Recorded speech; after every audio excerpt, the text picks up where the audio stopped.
Welcome to Airborne Flight Training. Coming up on this week's episode, Leesburg EAA Group announces Ray Scholarship recipient.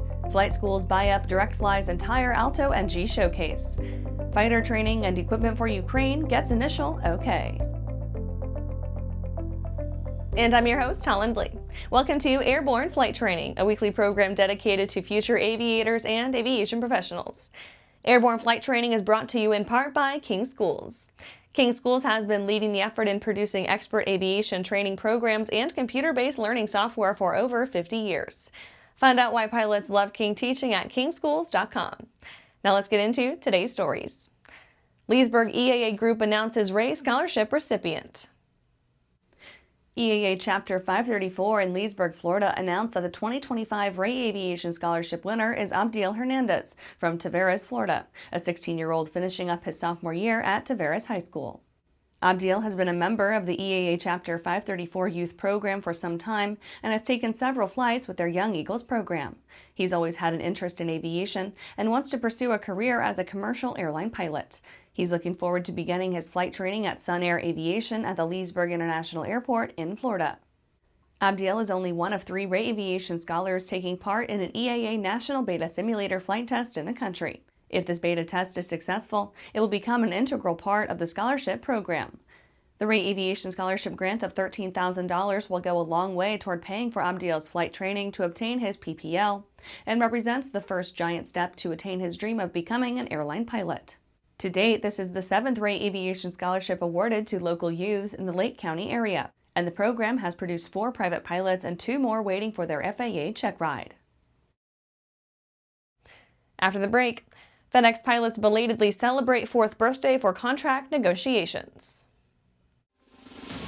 DirectFly USA proudly introduces the new Alto NG, a single-engine, 2-seat light sport aircraft for the North American market.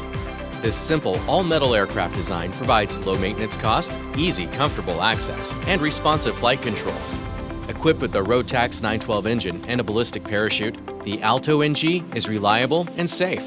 Learn more about the Alto NG at DirectFlyUSA.com.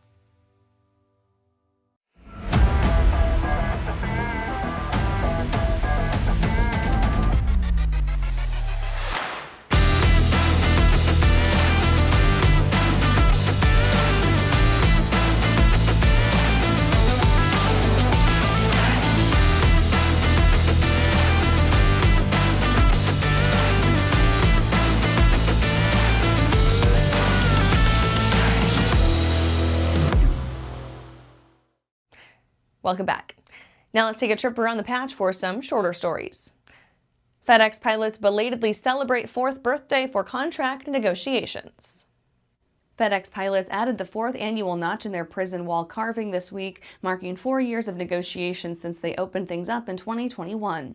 FedEx pilots have been flying using the last collective bargaining agreement from November 2015, soldiering on as they try to reach an agreement with the company. It's a tough spot to be in, considering the fact they missed the bonanza of contracts the industry underwent since 2021. U.S. Army restructuring aviation units.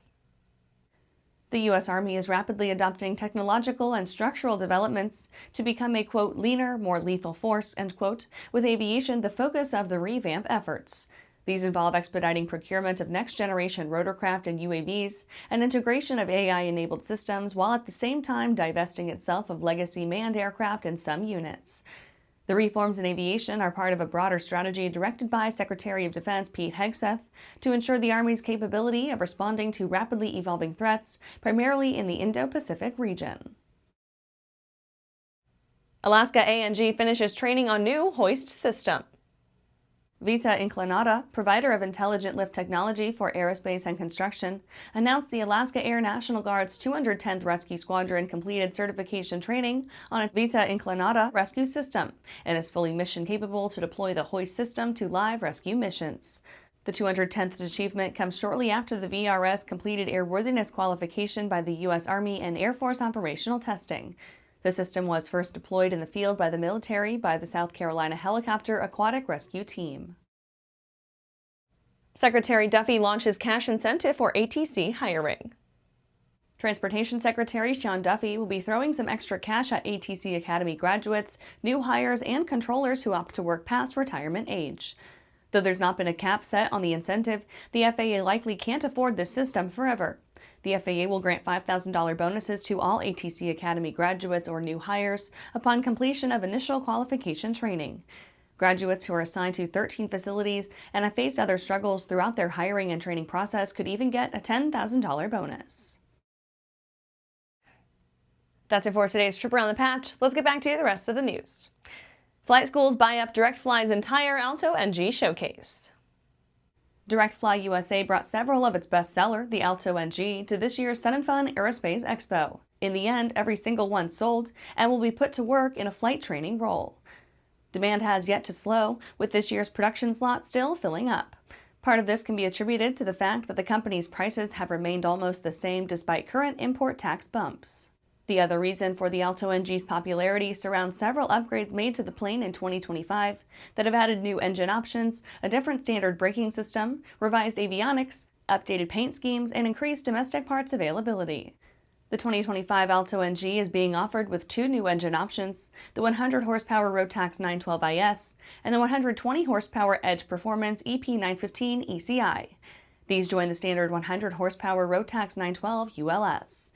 The sport plane also transitioned from the previous brake system to a Behringer brake setup and debuted a larger instrument panel structure to leave room for much bigger displays. Flight schools will appreciate DirectFly's work to make parts and maintenance more accessible within the U.S. this year. It has committed to keeping replacement parts, scheduled maintenance kits, and parts kits geared toward typical flight training needs stocked domestically, as well as staying prepared for unscheduled maintenance issues. After these messages, fighter training and equipment for Ukraine gets initial okay. Well, hello, fellow pilot. I'm John King. And I'm Martha King. You know, we've all had our flying lives disrupted lately. Well, King Schools is here to help you stay up to date with courses that you can access on your desktop, iPad, or iPhone. If you'd like a refresher or just want to expand your aviation horizons, we have a course for you. So head over to kingschools.com/rusty today for details. For over 30 years, the massive Sport Plane Resource Guide has provided expert, credible information, evaluations, and critical analysis of all that the sport aviation world has to offer. The all-new digital Sport Plane Resource Guide is coming with extensive multimedia features that are constantly updated, an even more comprehensive online guide to all things sport aviation. Available soon. www.sportplane.com. Welcome back. Fighter training and equipment for Ukraine gets initial okay. The U.S. State Department has given initial approval for the sale to Ukraine of $310.5 million worth of equipment and training support for F-16 fighter jets, in a deal that will also promote improved cooperation with the U.S. Air Force. The deal is pending final authorization by Congress and would also enhance the ability of Ukraine to meet threats by ensuring its pilots are well trained. The sale includes upgrades to aircraft, software, training of pilots and maintenance personnel, and logistics support. The agreement follows a recently signed deal giving the U.S. access to Ukraine's extensive quantities of minerals and natural resources. In a statement, the State Department said, quote, "The proposed sale will improve Ukraine's capability to meet current and future threats by ensuring its pilots are effectively trained and by increasing its interoperability with the U.S. through comprehensive training with the U.S. Air Force." This proposed sale aligns with international coalition contributions for the establishment of Ukraine's F-16 program and the overall modernization of Ukraine's Air Force. Ukraine will have no difficulty absorbing these articles and services into its armed forces, end quote. And that's our show for today. You can catch episodes of Airborne on YouTube, Roku, or Fire TV. Just search for Aero-News or Airborne. And don't forget to follow us on social media.